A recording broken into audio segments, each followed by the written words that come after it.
నమస్కారం. I dream ప్రేక్షకులకు స్వాగతం. నేను మీ సురేఖ. అయోధ్యకి పూర్వ వైభవం రాబోతుంది. మన రామయ్య వచ్చేస్తున్నాడు అని సంబరాలు ప్రతి హిందువు కూడా చేసుకుంటున్నారు. ఈ నేపథ్యంలో అయోధ్య విశిష్టత గురించి, అక్షతలు ఇంటింటికి ఎలా చేరుతున్నాయి, వాటిని మనం ఎలా అపురూపంగా చూసుకోవాలి అనే అంశాల గురించి ఇవాళ మనకు తెలియచేయటానికి మనతో పాటు ఉన్నారు VHP state joint secretary Ravinuthala Sasidhar గారు. వారితో మాట్లాడి మరిన్ని విషయాలు తెలుసుకుందాం. జై శ్రీరామ్ అండి. జై శ్రీరామ్. శశిధర్ గారు, అయోధ్యకి పూర్వ వైభవం రాబోతోంది. ఎన్నో సంవత్సరాల కష్టం అండి ఇది. ఒక్కసారి ఆ కష్టం గురించి తెలిస్తేనే ఇప్పటి యువతరానికి కానీ పిల్లలకి కానీ అయోధ్య విలువ గురించి తెలుస్తుంది అనేది నేను భావిస్తున్నాను. మీరు ఆ కష్టం గురించి, పడిన ఉద్యమాల గురించి మీ ద్వారా మా ప్రేక్షకులకు తెలియచేస్తారని అనుకుంటున్నానండి. ఈ జాతి మొత్తం అదే భావిస్తుంది. జాతి ఆకాంక్ష ఇవాళ నిజమవుతుంది. అవునండి. కేవలం అయోధ్య నగరానికే పూర్వ వైభవం రాబోతలేదు, యావత్ భారతావనికి పూర్వ వైభవం వస్తుంది. భారత మాత మళ్ళీ విశ్వగురు స్థానాన్ని అలంకరించడానికి స్వామి వివేకానంద కలలుగన్న విశ్వగురు స్థానాన్ని త్వరలో అలంకరించబోతుంది. ఎందుకంటే రాముడు విశ్వమానవుడు, విశ్వమానవాళికి ఆదర్శం. అయోధ్యలో నేడు రామజన్మభూమి ప్రాణప్రతిష్టలో కూడా అనేక దేశాల రాయబారులు వాళ్ళ ప్రతినిధులు వస్తున్నారు. ఎందుకంటే రాముడు యొక్క ఆదర్శం ఈరోజు ప్రపంచానికి ఎంత అవసరమో యావత్ ప్రపంచం కూడా కళ్ళు తెరిచింది. ఈ రోజున అయోధ్యలో మనం భవ్య రామ మందిరం దేశంలో ఉన్నటువంటి కోటాను కోట్ల కుటుంబాల యొక్క భాగస్వామ్యంతో అద్భుతమైనటువంటి మందిరం నిర్మాణం పూర్తిగా వస్తుంది. 22 జనవరి కోసం యావత్ జాతి కూడా ఎదురు చూస్తుంది. ప్రాణప్రతిష్ఠ మహోత్సవం ఈ కళ్ళతోటి ఈ జనరేషన్ చాలా అదృష్టవంతులు. మనందరం కూడా మందిర నిర్మాణంలో భాగమవుతున్నాం, కంట్రిబ్యూషన్ చేసినాం, ప్రాణప్రతిష్ఠ కార్యక్రమాన్ని స్వయంగా చూడబోతున్నాం. ఈ కళ సాకారం చేసుకోవడం కోసం 11 తరాలు పోరాటం చేసినాయి. 1528లో మతోన్మాద బాబర్ దురాక్రమణ తర్వాత భవ్య రామ మందిరాన్ని ధ్వంసం చేసి కలంకిత కట్టడాలు కట్టిన తర్వాత నుంచి ఆ రోజు నుంచి పోరాటం ప్రారంభమైతే 1992 డిసెంబర్ 6వ తేదీ వరకు 77 ఉద్యమాలు ఈ జాతి చేసింది. సుదీర్ఘమైనటువంటి ఉద్యమాల యొక్క చరిత్ర. 500 సంవత్సరాలు పోరాటం చేసింది. 4.5 లక్షల మంది రామభక్తులు బలిదానం చేసిండ్రు. స్వయంగా రాముడే ఆయన పుట్టినటువంటి రామరాజ్యంలోనే రామజన్మభూమిలో తను పుట్టిన జన్మభూమి లోపట తనకు భవ్య రామ మందిరం కావాలని చెప్పి 1885లో ఫైజాబాద్ సివిల్ కోర్టులో రాముని పేరు మీద కేసు సివిల్ సూట్ ఫైల్ అయితే 9 నవంబర్ 2019 లోపల భారత అత్యున్నతమైనటువంటి సుప్రీంకోర్టు రాజ్యాంగ ధర్మాసనం తీర్పిచ్చే వరకు 134 సంవత్సరాల న్యాయ పోరాటం రాముడు చేసిండు తన జన్మభూమి కోసం.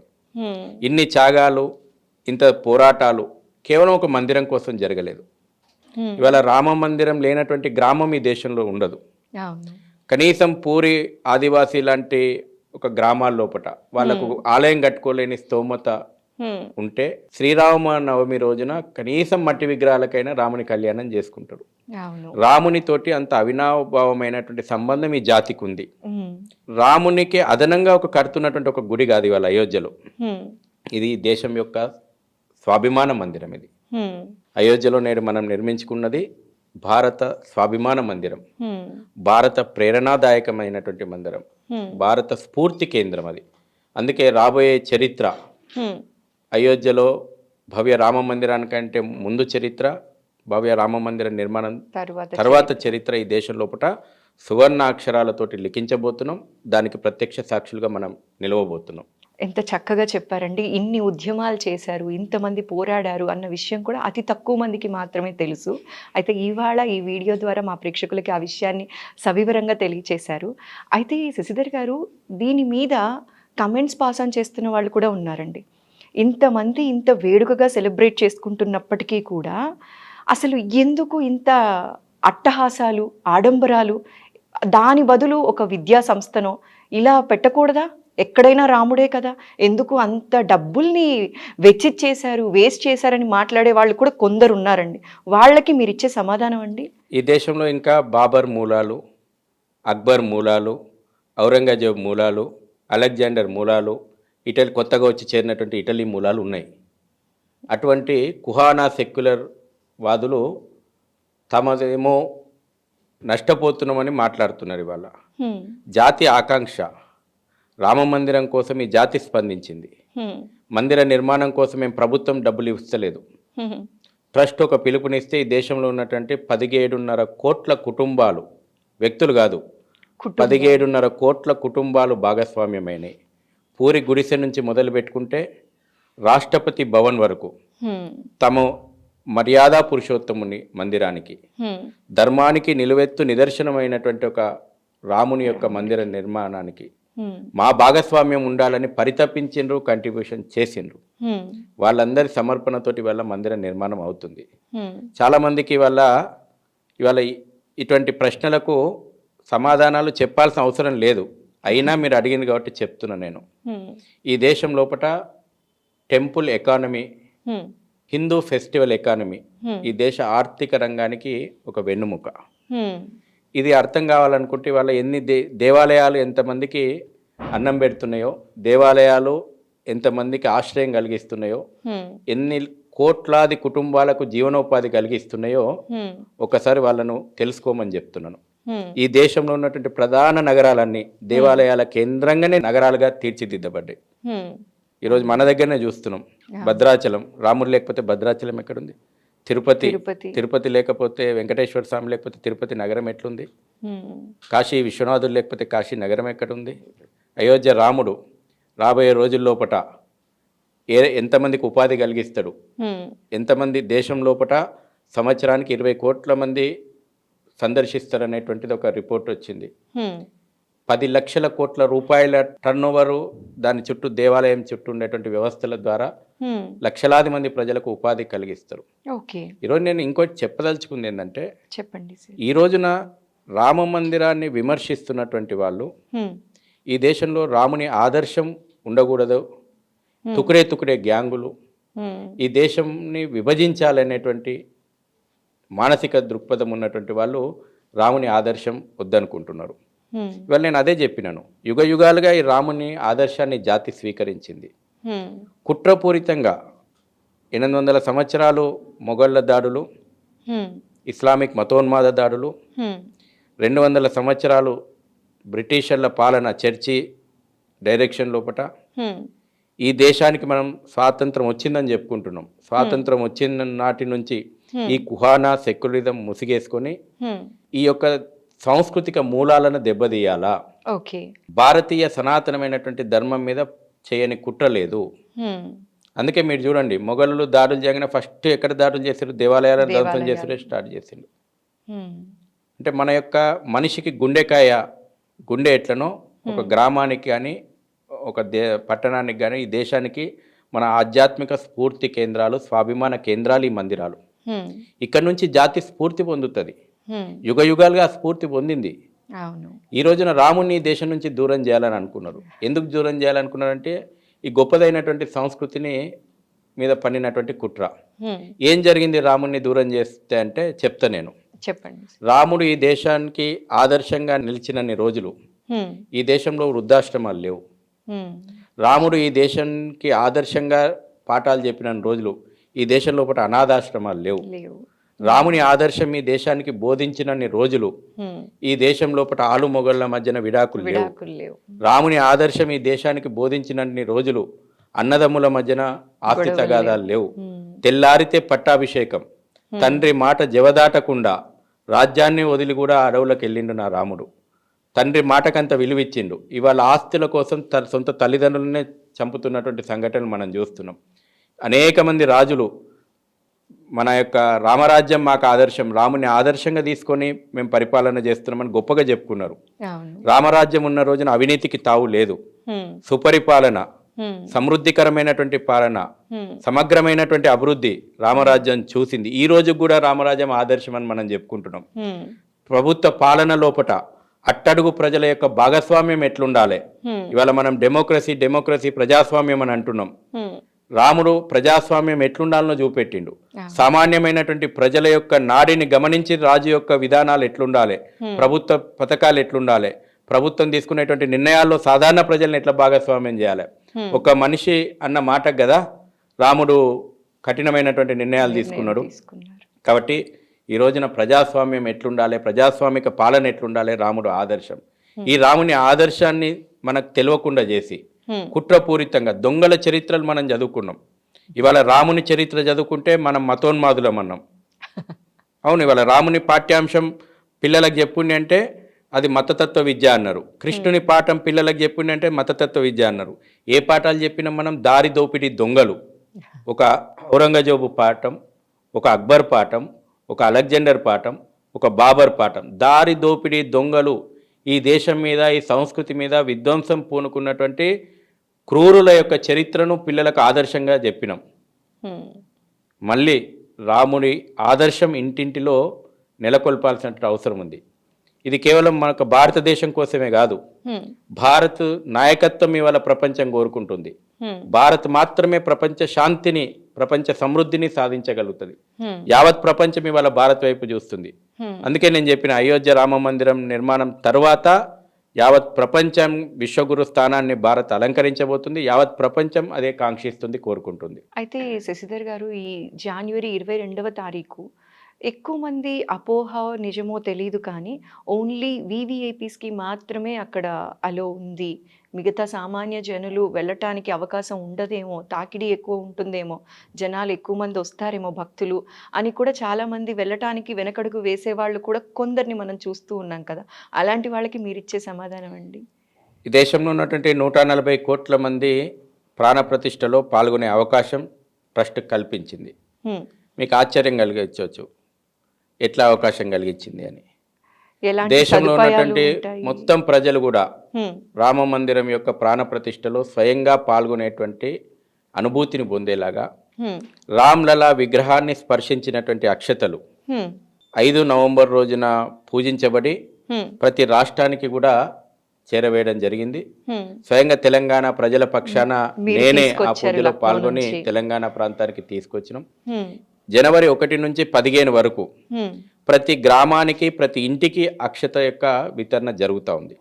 అదేవిధంగా రామ మందిరం యొక్క నమూనాతోటి కూడినటువంటి ఒక చిత్రపటం, రాముని యొక్క మందిరం యొక్క విశేషాలు, జనవరి 22న మనం చేయాల్సిన పనుల గురించి ఒక కరపత్రం ప్రతి ఇంటికి కూడా భక్తిపూర్వకంగా, శ్రద్ధాపూర్వకంగా గ్రామాలు ఇవాళ రామమయంతో మారుమోగుతున్నాయి. మీరు చూడండి, ఎక్కడ చూడు ఉదయం సాయంత్రం రోడ్ల మీదకి వెళ్తే ప్రజలు అక్షత వితరణ చేస్తున్నటువంటి ప్రజలు, అక్షతలకు మంగళారతులతోటి స్వాగతం చెప్తున్నటువంటి ప్రజలు, వాడవాడలు కూడా రామమయంతో, గ్రామాలు రామమయం, పట్టణాలు రామమయం అయిపోయినాయి. ఇవాళ 140 కోట్ల మంది ప్రజలను ప్రాణప్రతిష్టలో భాగస్వామ్యం చేయడంలో ఉద్దేశంలో భాగంగానే ఆ రోజున ప్రాణప్రతిష్ఠ మహోత్సవాన్ని ప్రత్యక్ష ప్రసారం చూడండి. దూరదర్శన్తో పాటు అన్ని ప్రధాన ఛానళ్ళు ప్రత్యక్ష ప్రసారం చేస్తున్నాయి. ప్రాణప్రతిష్ఠ ముగిసిన తర్వాత ఆ యొక్క అక్షతలను ఇంట్లో ఉన్నటువంటి పెద్దవాళ్ళతోటి కానీ, లేదంటే దగ్గరలో ఉన్నటువంటి దేవాలయంలో ఉన్న స్వామీజీలు ఉంటే కానీ, లేకపోతే మనం కానీ ఆ అక్షతలను మనం నెత్తి మీద జల్లుకుంటే స్వయంగా రాముల వారి ఆశీర్వాదం అందుతుంది. మీరు ఆ రోజు ఇంట్లో కూర్చోవడం కాదు, మీరు ఇంట్లో కూర్చొని అక్షతలను పక్కన పెట్టుకొని కూర్చుంటే అయోధ్యలో కూర్చున్నట్టే మీరు భావించాలి.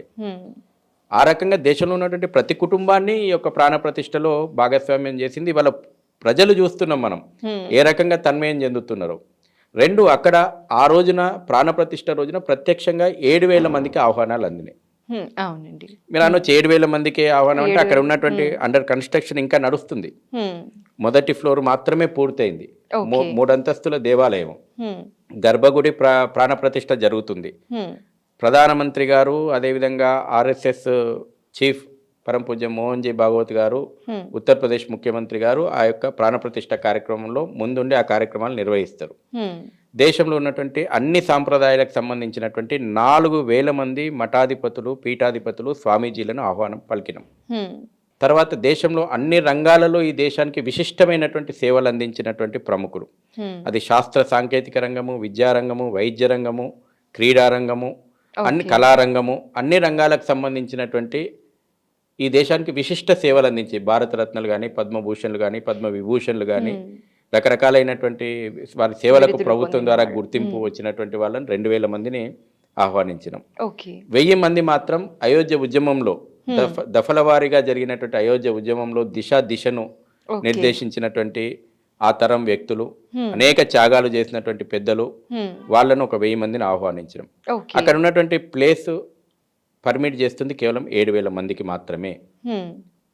ఇంకా కన్స్ట్రక్షన్లో దేవాలయం ఉంది కాబట్టి హ్మ్. కాబట్టి పిలిచిన వాళ్ళందరూ వివిఐపీలని, హ్మ్. పిలువని వాళ్ళందరికీ ఆహ్వానం రాలేదని మనం భావించాల్సిన అవసరము అవసరం లేదు. లేదు. హ్మ్. మీ ఛానల్ ద్వారా హ్మ్. మీ ఇంటికి అక్షతలు వచ్చినాయంటే అది రాముల వారి ఆహ్వానం వచ్చినట్టే. హ్మ్. రాముల వారు ప్రత్యక్షంగా మీ ఇంటికి వచ్చి మిమ్మల్ని ఆహ్వానిస్తున్నట్టే. హ్మ్. ప్రత్యక్ష ప్రసారంలో కుటుంబాలతో సహా చూడండి. హ్మ్. దేవాలయాలలో సామూహిక కార్యక్రమాలు నిర్వహించండి. హ్మ్. రాత్రి 5 దీపాలు వెలిగించనని ట్రస్ట్ పిలుపునిచ్చింది. 5 దీపాలు. కనీసం 5 దీపాలు. హ్మ్. 5 దీపాలు ఎందుకంటే 500 సంవత్సరాల పోరాటానికి ప్రతీకగా, హ్మ్. పంచభూతాలకు ప్రతీకలుగా, ఎందుకంటే రామ మందిరం కోసం 500 సంవత్సరాలు పోరాటింది ఈ జాతి. హ్మ్. ఆ కళ సకారం అవుతుంది. లంకలో రాముడు విజయం సాధించి అయోధ్యకు వచ్చిన తర్వాత ఈ జాతి దీపావళి చేసుకోవడం ప్రారంభం చేసింది. హ్మ్. మళ్ళీ మన రాముడు, మన ఆరాధ్య రాముడు, రాముడు. మన మర్యాద పురుషోత్తముడు తను పుట్టినటువంటి జన్మభూమికి భవ్యమైనటువంటి మందిరం నిర్మాణం పూర్తి చేసుకొని ప్రాణప్రతిష్ఠ కాబోతున్నాడు కాబట్టి మొత్తం దేశం ఎదురు చూస్తుంది. మరో భవ్యమైన దివ్యమైనటువంటి దీపావళి ఆ రోజు జాతి జరుపుకోబోతుంది. మనందరం కూడా మీ ఛానల్ ద్వారా కూడా ఆ రకమైనటువంటి ప్రజలకు సమాచారం చేర్చండి. అందరం కూడా ఇంతకంటే సంతోషం ఈ తరానికి ఏం లేదు. లేదు. ఈ జనరేషన్ మనందరం కూడా అదృష్టవంతులం. స్వయంగా రామ్లలా ప్రతిష్టను ఈ కళ్ళతోటి మనం చూడబోతా ఉన్నాం. హ్మ్. ఆ అద్భుతమైనటువంటి గడియలను ఆస్వాదించబోతా ఉన్నాం. అవును. ఆ రోజు రాముల వారికి భవ్య దీపావళి జరుపుకొని స్వాగతం చెప్పాలి. అయితే శశిధర్ గారు, ఈ అక్షతలు ఇంటింటికి చేరుతున్నాయని కూడా మీరు అన్నారండి. అక్షతల పవిత్రత తెలిసిన వాళ్ళు అపురూపంగా 4 అక్షతలు వచ్చినా కూడా కళ్ళకద్దుకొని తీసుకుంటున్నారు. కానీ ఇంకొందరు దాని మీద కూడా కమెంట్స్ పాస్ ఆన్ చేస్తూ 4 అక్షింతలేంటి, ఓ కేజీ బియ్యం ఇస్తే వాడుకుంటారు కదా, ఇలా మాట్లాడే వాళ్ళు కూడా ఉన్నారు కదా. అసలు అక్షతల్లో కూడా మాకు ఈ బియ్యం ఇచ్చారు, వీటితో ఇచ్చారు అని మాట్లాడుతూ ఉన్న వాళ్ళకి మీరు ఇచ్చే సలహా ఏంటండి? వాళ్ళకేం సలహా ఇయ్యలేం మనం. వారు మారరు జీవితంలో. ఓకే. వారికి సద్బుద్ధిని ఇవ్వాలని ఆ భగవంతుని ప్రార్థిద్దాం మనందరం కూడా. అక్షతల యొక్క పవిత్రతను చిన్నది చేసి మాట్లాడడం అంటే వాళ్ళు ఏదో ఒక కొంత రాక్షస భావజాలం వాళ్ళ లోపట ఉంటుంది. యుగ యుగాలుగా ఉన్నారు.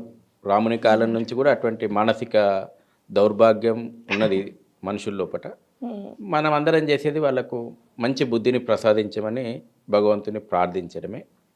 మొన్ననే ప్రధానమంత్రి గారు చెప్పారు విమర్శకులకు, రామునికి మందిరమే కాదు ఈ దేశంలో 4.5 కోట్ల పేదలకు పక్కా గృహాలు నిర్మించడమని.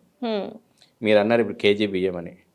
నాకు తెలిసి కరోనా లాక్డౌన్ అప్పటి నుంచి ప్రతి వ్యక్తికి 5 కిలోలు బియ్యం ఇస్తున్నది కేంద్ర ప్రభుత్వం. అంటే ఏదో ఒక రకంగా రాజకీయాలు చేయడము, విమర్శలు చేయడము, ఏదో ఒక రకంగా దేశమంతా ఒక వాతావరణం నిర్మాణం అయి ఉంటే దాంట్లో ఏదో ఒక రకమైనటువంటి పొల్యూటెడ్ మైండ్స్ ఉంటాయి. సమాజాన్ని పొల్యూట్ చేయాలని చూస్తుంటారు. కాబట్టి ఏదో ఒక విమర్శలు చేయడము. మేము ఆ విమర్శలకు జవాబులు చెప్పదలుచుకోలేదు. దేశమంతా శ్రీరామ నామంతో మార్మోగుతుంది. దాన్ని ఆస్వాదించడం ఈ జన్మకు లభించినటువంటి అదృష్టం. లేదు దాన్ని మేము ఆస్వాదించలేమంటే వాళ్ళ దురదృష్టం. వాళ్ళని ఏం మనం మార్చలేము. వాళ్ళలాంటి వాళ్ళ కోసమే వాళ్ళ మానసిక స్థితిని మార్చాల్సిన అవసరం మనకు లేదు. ఆ జన్మల వాళ్ళు ఆ పాపం అనుభవించడానికి వాళ్ళకి రాసి పెట్టుందేమో. ఆస్వాదించకపోవడం అనేటువంటిది వాళ్ళు చేసుకున్నటువంటి దురదృష్టం. అయితే శశిధర్ గారు, రామనామ జపం ఎక్కడైతే జరుగుతుందో అక్కడ హనుమంతుల వారు ఉంటారన్న విషయం అందరికీ తెలిసిందే. రామనామం పలకడం అంత విశిష్టత కదా. అయితే ఈ మధ్యకాలం మన హిందువుల్లో చూసినట్లయితే మళ్ళీ జై శ్రీరామ్ అంటూ పలకరించడం మొదలుపెట్టారు కదండి. దీని మీద కూడా కమెంట్స్ చేస్తూ ఉన్నారు. జై శ్రీరామ్ అంటూ పలకరించడం గురించి, దాని వెనుకనున్న విశిష్టత గురించి ఇవాళ మీరు మా ప్రేక్షకులకు తెలియచేస్తే బాగుంటుందని నేను అనుకుంటున్నానండి. అంటే హలోలు పోయి, అంటే మొబైల్లో కాల్ పిక్ చేసిన వెంటనే హలో అనడం మానేసి శ్రీరామ్ అంటూ పలకరిస్తూ ఉంటారు. అలా పలకరించే దాని వెనకనున్న మధురత్వాన్ని మీ ద్వారా తెలుసుకుందాం అనుకుంటున్నానండి. మన ఐడెంటిటీ అది. ఏ జాతి అయినా తన యొక్క అస్తిత్వాన్ని మర్చిపోకూడదు. ప్రేరణ పొందాలి. అందుకే నేను అన్నది జాతి స్వాభిమాన మందిరం అని. నీ ప్రేరణ కేంద్రం అది. జాతికి రాముడు నిరంతరం యొక్క ప్రేరణ. అన్ని రంగాల్లోపట రాముడు ఒక ప్రేరణ. కాబట్టి వాళ్ళ జై శ్రీరామ్ అని అంటే నీ యొక్క గొప్పదైనటువంటి వారసత్వం నీకు గుర్తొస్తుంది. నీదైనటువంటి ఒక విలువలతో కూడినటువంటి జీవితాన్ని గడపాలనేటువంటిది గుర్తొస్తుంది. అది వ్యక్తిగతమైనటువంటి జీవనమైనా, సామాజిక జీవనమైనా, మనిషి ఎట్లా బతకాలి అనేటువంటి దానికి రాముడు స్ఫూర్తి. ఇవాళ మన ఐడెంటిటీ, మన అస్తిత్వం ఏంది? అందుకే ఈ మధ్యన భారత్ అనాలనా, ఇండియా అనాలనా, ఇదో పెద్ద చర్చ. వాడెవడో మన చరిత్రను కుచించి వందల సంవత్సరాలకు మనల్ని పరిమితం చేసి తప్పుడు చరిత్రను మనకు రాసిపెట్టి ఈ దేశాన్ని ఎవడు కనుక్కున్నాడు అంటే వాస్కోడిగామా వచ్చి దేశాన్ని కనుక్కున్నాడు అనేది ఇంకా మనం చదువుకుంటుంటే ఇంతకంటే దురదృష్టము, దౌర్భాగ్యం అని ఉందా? భారతదేశం లోపల మారుమూల గ్రామానికి పోయిన 5,000 సంవత్సరాలు, 4,000 సంవత్సరాలు పూర్వం కట్టడాలు ఇవి, దేవాలయాలు ఇవి. సైంటిఫిక్గా మనం చరిత్ర కాదు, సైంటిఫిక్గా ప్రూఫ్ అయితే అవి. అప్పుడు ఆ దేశాలే పుట్టలే. అమెరికా చరిత్ర ఏంటంటే 500 సంవత్సరాల కంటే ముందు పేజీ మలిపితే అమెరికా చరిత్ర లేదు. ఈ దేశంలో అనేక దేశాల చరిత్ర లేదు. ప్రపంచం బట్టగట్టక ముందు ఇక్కడ అగ్గిపెట్టెలో పట్టేటువంటి వస్త్రాలు నేర్చిండ్రు. ప్రపంచంలో అక్షర జ్ఞానం లేని రోజున ఇక్కడ వేదాలు పుట్టినాయి, వేద జ్ఞానం ఉంది. అన్ని రంగాల లోపల భారత్ ఇవాళ ప్రపంచానికి జ్ఞానాన్ని వంచింది. ఇవాళ కొన్ని దేశాలు సరఫరా చేస్తున్నట్టు భారత్ ఎన్నడూ తీవ్రవాదాన్ని సరఫరా చేయలేదు, ఎన్నడూ ఆక్రమణవాదాన్ని సరఫరా చేయలేదు. రాముడు లంకను జయించిన, లంకలో ఉండలే, జననీ జన్మభూమిచ్చ స్వర్గాదపి గరియసి అన్నాడు. అంటే జన్మభూమి కంటే గొప్పదే లేదన్నాడు. ఆక్రమణవాదం కనబడలేదు రాముని లోపల. అదేవిధంగా ఈ రోజున ప్రపంచానికి జ్ఞానం పంచినాం మనం. ఇక్కడ నుంచి మహానుభావులు, ఋషులు వెళ్ళినంటే జ్ఞాన సంపదను పంచినాం. అంత గొప్పదైనటువంటి మన చరిత్ర. రాముని కంటే ముందు 10 తరాలు కూడా మనం చెప్తాం. కొన్ని మతాలు పుట్టినాయి, ఆ వ్యక్తుల కంటే ముందు మతాలు లేవు. మనకు రాముడి కంటే ముందు కూడా 10 తరాలు చెప్తాం మనం. ఇన్ని వేల సంవత్సరాలు చరిత్ర మనది. దీన్ని చూసి గర్వపడదామా? జై శ్రీరామ్ అంటే నా చరిత్ర గుర్తొస్తుంది. భారత్ మాతాకి జై అంటే నా చరిత్ర గుర్తొస్తుంది. నా గొప్పదైన సంస్కృతికి వారసుని అని గర్వం వస్తుంది. ఇప్పుడు మీకు ఒక ఆదర్శం ఉండాలా. మీ తాత మీకు ఆదర్శం అయి ఉంటే, మీ తండ్రి మీకు ఆదర్శం అయి ఉంటే, వాళ్ళ యొక్క వారసత్వాన్ని కొనసాగించాలి అనేటువంటి భావన మీ లోపల ఉంటుంది. మా వంశం ఇది, మా యొక్క కుటుంబ నేపథ్యం ఇది, నేను కూడా దాన్ని కొనసాగించాలనేటువంటి తపన మీ లోపల ఉంటుంది, పట్టుదల మీ లోపల ఉంటుంది. రాముని యొక్క ఆదర్శం తీసుకుంటే ఆ యొక్క వారసత్వాన్ని కొనసాగించాలనేటువంటి సంకల్పం మన లోపల ఉంటుంది. అందుకే మనం జై శ్రీరామ్ అంటున్నాం. అది అనకుండా దారి దోపిడీ దొంగల చరిత్ర చదువుకొని దేశాన్ని సర్వనాశనం చేయాలని కోరుకుంటున్న వాళ్ళు కొంతమంది ఉన్నారు. అందుకే వాళ్ళకి ఇంకా అవే చరిత్రలు బోధించాలని ఉంటుంది. జై శ్రీరామ్ అంటే మతతత్వం అవుతుంది, జై శ్రీకృష్ణ అంటే మతతత్వం అవుతుంది. వాళ్ళకి ఇంతకుముందు మనం చూస్తున్నాం రిపబ్లిక్ డే పెరేడ్ లోపల టిప్పు సుల్తాన్ లాంటి ఒక మతోన్మాదిని, టిప్పు సుల్తాన్ హిందువుల పైన ఊచకోత కోసినటువంటి ఒక మతోన్మాది, టిప్పు సుల్తాన్ శకటాన్ని రిపబ్లిక్ డే పెరేడ్లో ప్రదర్శించినటువంటి ప్రభుత్వాలను మనం చూసినాం. ఏం ఆదర్శం ఇవ్వాలనుకున్నారు? ఈ రోజున రామ మందిరము జాతీయ సంస్కృతిని ఉట్టిపడే విధంగా అనేక రకాలైనటువంటి శకటాలు రిపబ్లిక్ డే పెరేడ్ చూస్తే అర్థమవుతుంది ఈ దేశంలో ఎంత మార్పు వచ్చిందో. గతం లోపల కుహానా సెక్యులర్ ప్రభుత్వాలు ఉన్నప్పుడు రిపబ్లిక్ డే పెరేడ్ విజువల్స్ రాముడు ఆదర్శం అని చెప్పుకున్నటువంటి వాళ్ళు ప్రభుత్వాల లోపలికి వచ్చినాక జరుగుతున్నటువంటి రిపబ్లిక్ డే పెరేడ్ వచ్చే వాళ్ళని చూస్తే ఈ దేశం సాంస్కృతికంగా వాళ్ళు ఎంత డ్యామేజ్ చేసిర్రు, ఈరోజు ఎంత ఉన్నత స్థితికి ఈ దేశం మళ్ళీ పునర్వైభవ స్థితికి చేరుతుందో కళ్ళకు గడుతుంది. మన చరిత్రను వక్రీకరించారు, మన చరిత్రను కుచించేటువంటి ప్రయత్నం చేశారు. ఎంతసేపు నీవు ఓటమి పాలైనటువంటి చరిత్రను, నీకు సాధ్యం కాదు అనేటువంటి ఒక నిర్వీర్యం చేసేటువంటి చరిత్రను బోధించారు. ఇది కాదు, ఈ దేశం ఎప్పుడు తల వంచలేదు. ఈ దేశం పోరాటాలకు స్ఫూర్తి. ఒక ఛత్రపతి శివాజీ మనకు ఆదర్శం, ఒక రాణా ప్రతాప్ ఆదర్శం, ఒక ఝాన్సీ లక్ష్మి ఆదర్శం, ఒక రాణి రుద్రమ ఆదర్శం, ఒక రాణి చెన్నమ్మ ఆదర్శం. ఎవరన్నారండి ఈ దేశం లోపల మహిళలను చెప్తారుగా, మహిళలను కించపరిచింది ఈ దేశము, ఈ సంస్కృతి మహిళలను కించపరిచింది చెప్పండి. ప్రపంచ దేశాల లోపట ఈ రోజు కూడా అభివృద్ధి చెందినటువంటి అమెరికాకు ఒక మహిళ రాష్ట్రపతి కాగలిగిందా? అయిందా? కాలేదు. ఇవాళ భారతదేశం లోపల కొన్ని వందల రాణుల చరిత్రను మనం చెప్పుకోవచ్చు. హ్మ్. స్వాతంత్ర భారతదేశంలో కూడా ప్రధానమంత్రులైనటువంటి చరిత్రలు, ముఖ్యమంత్రులైన చరిత్రలు ఉన్నది. అవును. ఇక్కడ ప్రజల జీవన విధానం లోపల ఉన్నది. హ్మ్. అనేక విషయాల లోపల మనదైనటువంటి గొప్పతనాన్ని వక్రీకరించి చెప్పడం. హ్మ్. ఈ ఈ కుహానా సెక్యులర్లు, ఈ కమ్యూనిస్టు భావజాలం ఉన్నటువంటి వాళ్ళు తప్పుడు చరిత్ర రాసేటువంటి ప్రయత్నం అది బోధించారు ఇంతకాలం. ఇక మీదట అది చెల్లదు.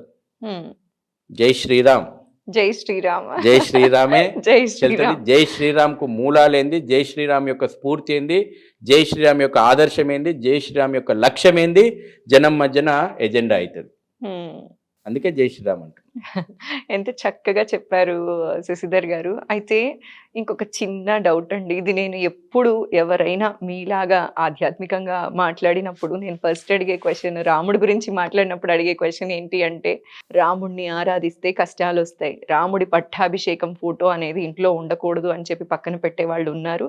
ఇప్పుడు అక్షతలతో పాటు పట్టాభిషేకం ఫోటో వాళ్ళ దగ్గరికి వెళ్ళినప్పటికీ కూడా అది పెట్టుకుంటే కష్టం వస్తదేమో అని భయపడుతున్న వాళ్ళు కూడా ఉన్నారండి కొందరు. అమాయకత్వం అనాలో తెలీదు, ఏమనాలో తెలీదు. అలాంటి వారికి మీరిచ్చే సలహా అండి? మీ ద్వారా అది అపోహ అనేది తొలగించాలి అనే ఒక చిన్న ప్రయత్నం చేద్దాం అనుకుంటున్నానండి. భగవద్గీత వినవడంగానే ఎవరో పోయినరా గల్లీలా, ఎవరో కాలం చేసిరనే కాడికి తీసుకొచ్చారు మన పరిస్థితి. అవునండి. అసలు ఎంత బాధాకరమైన అంటే విషయం ఒక అదైతే. దిశను దశను హ్మ్. బోధించినటువంటి గీతా సారాంశాన్ని చివరికి ఎక్కడికి తీసుకొచ్చి పెట్టుకున్నామంటే, వైకుంఠ ధామాల దగ్గర, శ్మశానాల దగ్గర, లేకపోతే ఎవరైనా చనిపోగానే భగవద్గీత వినబడుతుందంటే ఎవరో చనిపోయారు అన్నట్టు చనిపోయారు. హ్మ్. ప్రపంచంలో ఉన్నటువంటి అనేక యూనివర్సిటీల లోపల భగవద్గీతను బోధిస్తున్నారు ఈ రోజున. హ్మ్. భగవద్గీత నుంచి మేనేజ్మెంట్ స్కిల్స్ ఎట్లా నేర్చుకోవాలి చెప్తున్నారు.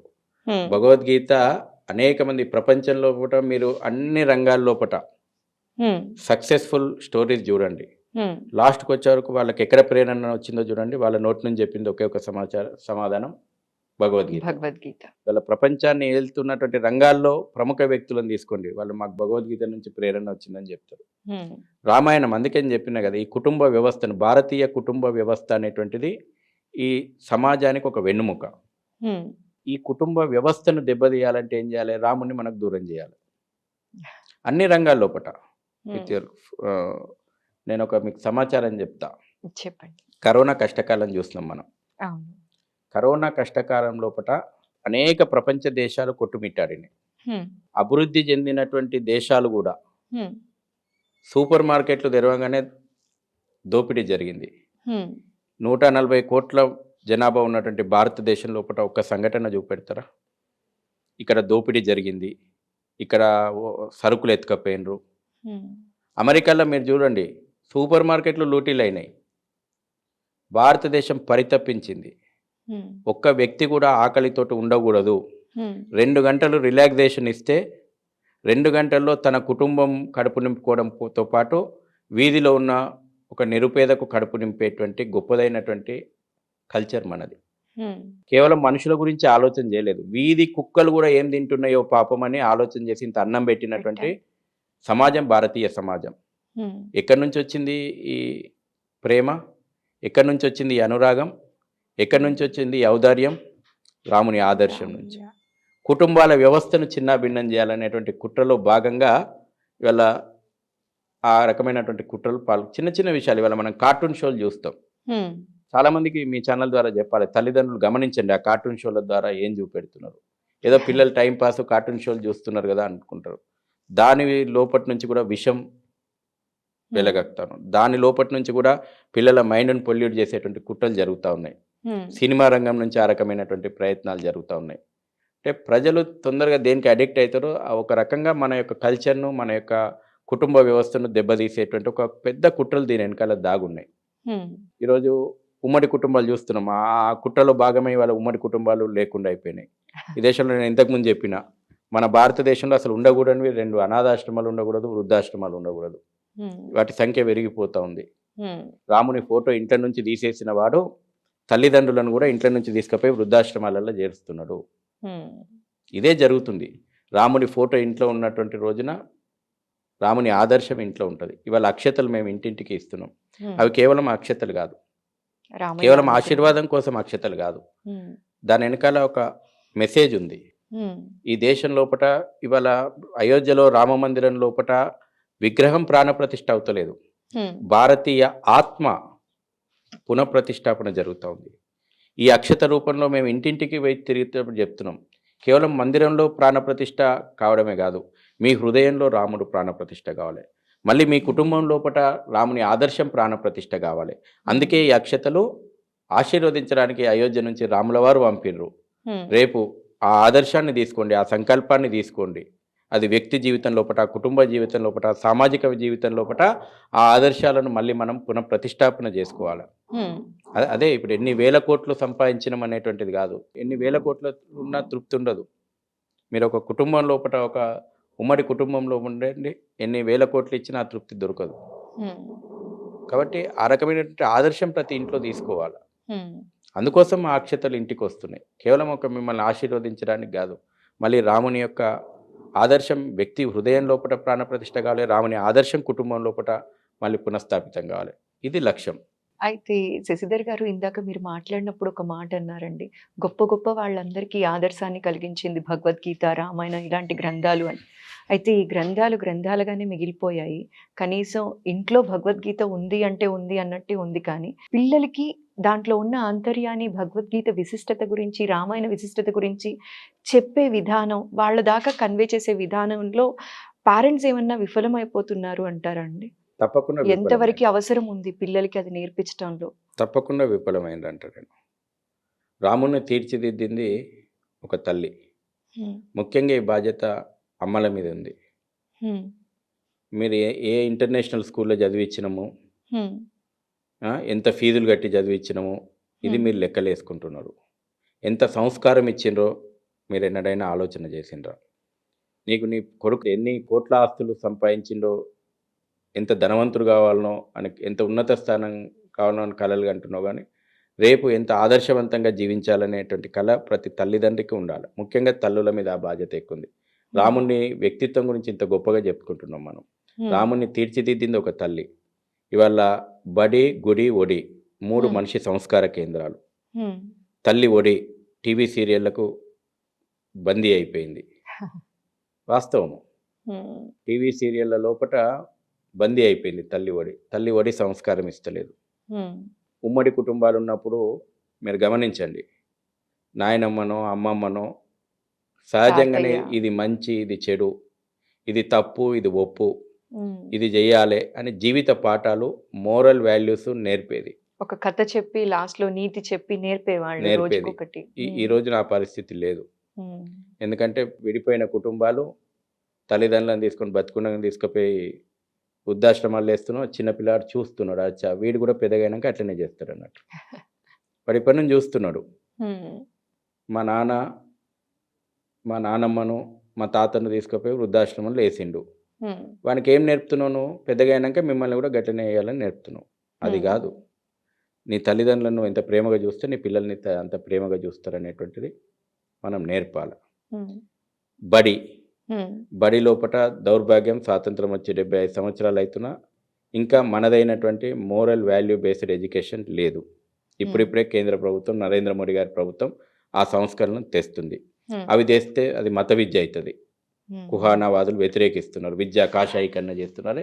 నీదైనటువంటి ఒక విలువలు, మానవీయ విలువలను, విలువల బేస్డ్ ఎడ్యుకేషన్ చెప్తే అది తప్ప? మనిషిని ఒక మిషన్గా తయారు చేయాలన్నా, మనిషిగా తీర్చిదిద్దాలన్నా?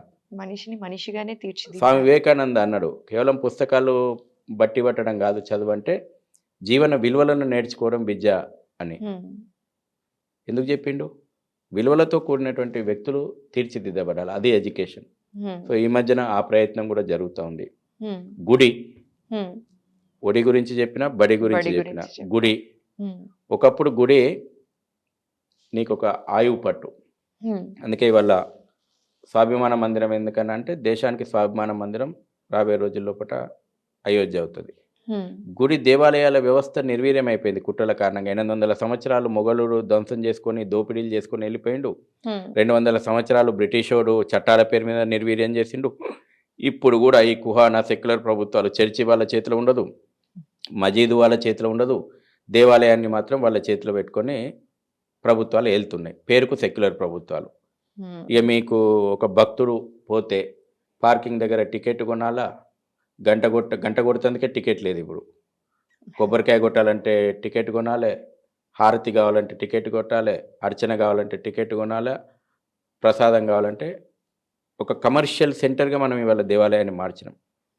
ఎక్కడైనా నీ ధర్మం గురించి చెప్తురా? ఎక్కడైనా నీ గొప్పతనమైనటువంటి ఒక హిందువుగా బతుకుతున్నాడు, హిందువుగా జీవించాలి. స్వామి వివేకానంద చాలా స్పష్టంగా చెప్పిండు, హిందువునని గర్వించు, హిందువుగా జీవించమన్నాడు. ఇవాళ సమాజం హిందువుగా బతుకుతుంది, హిందువుగా జీవిస్తుంది అనే దానికి తేడా అయిందని మీరు అనుకోవచ్చు. మనం బొట్టు పెట్టుకుంటున్నాము, మనం గుడికి పోతున్నాము, మన వ్యక్తిగతమైన కోరికలు కోరుకుంటున్నాము, మనం పూజలు చేస్తున్నాము, వీలైనప్పుడు తిరుపతి పోయేస్తున్నాము, మొక్కుతున్నాం. ఇది హిందువుగా బతుకుతున్నాం. మనం హిందువుగా జీవించాలి. హిందువుగా జీవించడం అంటే నీదైనటువంటి ఘనమైనటువంటి సాంస్కృతిక వారసత్వాన్ని పరిరక్షించుకోవాలి, భావితరాలకు అందించాలి. ఆ రకమైనటువంటి వ్యవస్థలో మనం అవసరం అనుకుంటే ఎటువంటి త్యాగాలకైనా వెనుకాడొద్దు. ఎందుకు ఇవాళ మనం హిందువులుగా ఉన్నాం? వేల సంవత్సరాల దాడులను తట్టుకొని మన పూర్వీకులు నిలబడగలిగారు కాబట్టి ఇవాళ మీరు నేను హిందువులుగా ఉండగలిగినాం. భవిష్యత్తు తరాలు ప్రమాద గంటలు మోగిస్తూ ఉన్నాయి. దానికోసం నువ్వు హిందువుగా జీవించి ఇప్పుడు ఏం చేయాలా, ఇది మనం నేర్పాల్సినటువంటి అవసరం ఉంది ఈ సమాజానికి. అందుకే ఇవాళ మనము హిందువుగా ఏమవుతుంది, ఇవాళ అనేక విషయాలు, అనేక ప్రమాదాలు వస్తున్నాయి. నా ఇంటి వరకు వస్తే కానీ నాకు ప్రమాదం కాదు. వీటన్నిటికీ ఎవరు పరిష్కారం చూపెట్టాలి? ఈ దేశాన్ని, ధర్మాన్ని ఎవరు కాపాడుకోవాలా? హిందువుగా జీవించాలన్నటువంటి రోజున వీటికి ఆలోచనలు వస్తాయి. కాబట్టి మనం ఈ రోజున అయోధ్య ఉద్యమం ప్రేరణ కూడా అదే. అయోధ్య కేవలం మందిరం కోసం జరిగినటువంటి ఉద్యమం కాదు. ఎందుకు ఈ జాతి ఆ మందిరం, సోమనాథ మందిరాన్ని 17 సార్లు కూల్చేసిన, ఎందుకు తిరిగి నిర్మాణం చేసుకున్నది ఈ జాతి? ఎందుకు ఇవాళ అయోధ్యలో రామ మందిరం పునర్నిర్మాణం కావాలని ఉద్యమాలు చేసింది? ఎందుకు మధురలో శ్రీకృష్ణ మందిరము, కాశీలో విశ్వనాథుని మందిరం పునర్నిర్మాణాలు కావాలని కాంక్షిస్తుందనంటే ఈ జాతికి ఒక దశను చూపెట్టేటట్టు ఒక స్ఫూర్తి కేంద్రాలు అవి. అందుకే ఇన్ని త్యాగాలు, ఇన్ని పోరాటాలు ఈ జాతి జరిపింది. అటువంటి ఒక ఆలయ వ్యవస్థను ప్రతి గ్రామంలో కూడా మళ్ళీ మనం పునర్నిర్మించుకోవాలి. ఒక గ్రామంలో ఒక దేవాలయం, ఆ గ్రామానికి ఒక కేంద్ర బిందువుగా దేవాలయాల వ్యవస్థ కూడా మారాల్సిన అవసరం ఉంది. అందుకే ఫ్రీ హిందూ టెంపుల్ అని కూడా ఒక ఉద్యమం నడుస్తుంది. ఈ ప్రభుత్వాల చేతుల నుంచి దేవాలయాల వ్యవస్థను బయటికి తీసుకురావాలనేటువంటి కూడా పెద్ద ఎత్తున ఒక ఉద్యమం లాగా నడుస్తుంది. ఇవన్నీ అయిన రోజున ఈ జనరేషన్ను నేను తప్పు పట్టాల్సిన అవసరం లేదంట. వాళ్ళకి చెప్పేటోళ్ళు లేరు కదా. ఇప్పుడు వాడు ఇట్లా పోతున్నాడు, వాడు అట్లా పోతున్నాడు అని అంటే వాళ్ళకి ఎక్కడ చెప్తున్నాం మనం? ఎక్కడ చెప్తలేం. కాబట్టి వాళ్ళను తప్పు పట్టడము, వాళ్ళని తప్పులోకి నెట్టేయడము మన తప్పు.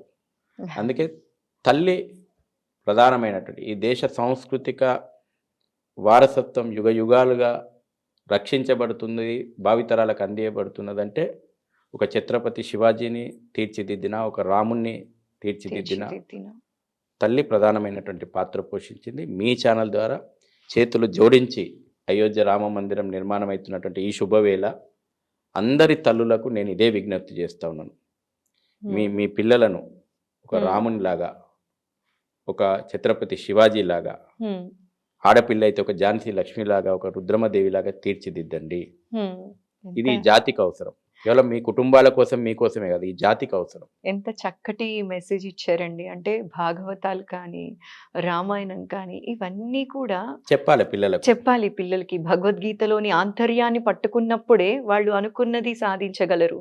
వాళ్ళ జీవితం సరైన దారిలో నడుస్తుంది అన్న విషయాన్ని. ప్రతి ఇంటిలో రామాయణము, మహాభారతము, భగవద్గీత ఉండాలి. ఉండటం అంటే పుస్తకంలాగా అలానే ఒక షెల్ఫ్ లో ఉండిపోకుండా దాంట్లోని ఆంతర్యాన్ని పిల్లలకి తెలియచెప్పాలి అనే విషయాన్ని చాలా చక్కగా వివరించారు. కుటుంబంతో సహా మీరు నమ్మినటువంటి దేవుడు ఎవరైనా సరే, సోమవారం వస్తే శివుని నమ్మితే శివుని దగ్గర పోండి, మంగళవారం వస్తే ఆంజనేయ స్వామి దగ్గర. మీరు 33 కోట్ల దేవతలు ఉన్నారు మనకు. కానీ కుటుంబంతో సహా మీకు నచ్చినటువంటి దేవాలయానికి వారంలో ఒకరోజు పోండి, కుటుంబంతో సహా పోండి. ఇది కూడా మనము చెప్తా ఉన్నాం. రేపు 17 మకర సంక్రాంతి రోజు నుంచి 20వ తేదీ వరకు ప్రతి దేవాలయాన్ని స్వచ్ఛ దేవాలయంగా మార్చండి అని కూడా ప్రధానమంత్రి గారు పిలుపునిచ్చారు.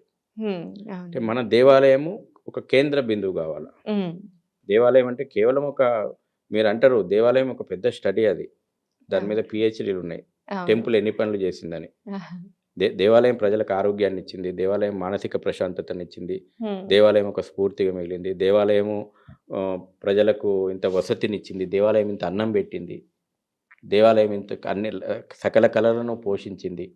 కొన్ని కుటుంబాలని పోషిస్తోంది. దేవాలయము ఒక గ్రామాన్ని అన్ని కుల వృత్తులకు పోషణ అందించింది. దేవాలయము విద్యను అందించింది. దేవాలయం వైద్యాన్ని అందించింది. తీర్థం పెడితే నువ్వు తీర్థం అని తాగుతావు. అందులో ఎన్ని ఔషధ మూలికలు ఉన్నాయో మన కరోనా కాలంలో మన ఆయుర్వేదిక గొప్పతనం ఏందో ప్రపంచానికి తెలిసింది. అవునండి. ఇన్ని రకాలైనటువంటి వ్యవస్థలు దేవాలయం చుట్టూ ఉన్నాయి. వాటన్నిటిని మనం పునర్నిర్మించుకోవాలి. వాటన్నిటికీ దూరంగా బతుకుతున్నాం మనం. పూజలు కూడా ఆన్లైన్ పూజలు చేసేస్తున్నాం. అట్లా కాకుండా మీ కుటుంబంతో సహా ఒక పూట మీకు నచ్చిన దేవాలయంలో ఒక గంట సేపు గడిపిరండి. మీ కుటుంబంలో ఏం మార్పులు వస్తాయి అనేటువంటిది మీరే అనుభవిస్తారు. అది మేము చెప్పలేం దానికి. ఒక గంట సేపు మీ కుటుంబంతో ఈ గజిబిజి లైఫ్ లోపట సెల్ ఫోన్లను, స్మార్ట్ ఫోన్లను పక్కన పెట్టి ఒక గంట సేపు మీ కుటుంబంతో, అనేక మంది క్లబ్బులు పబ్బులలో గడుపుతున్నారు కదా, దేవాలయంలో ఒక గంట సేపు గడిపిరండి. ఆ వచ్చే మార్పులు ఏందో మీరే గమనిస్తారు.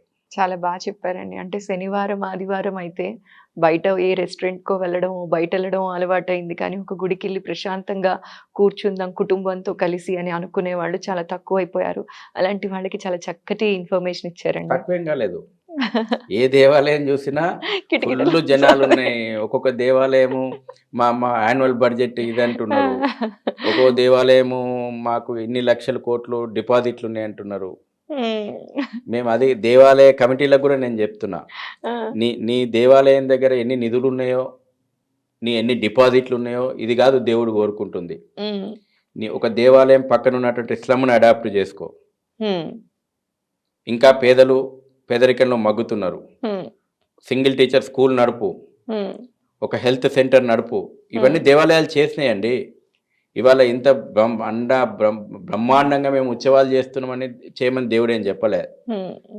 దేవాలయ కేంద్రంగా సామాజిక కార్యక్రమాలు జరగాల. ఇవాళ తిరుపతిలో యాన్యువల్ బడ్జెట్ 3,000 కోట్ల రూపాయలు వచ్చినాయి అని అంటే నేను దాన్ని గొప్పగా భావించా. ఒక సగటు హిందువు ఆర్థిక సామాజిక బలహీనతలను ఆసరా చేసుకుని పక్కన ఒక మత మార్పిడి నడుస్తుంది కదా, అది నిరోధించడానికి ఎన్ని గ్రామాల్లో మనం సేవా కార్యక్రమాలను మనం అందించినాం.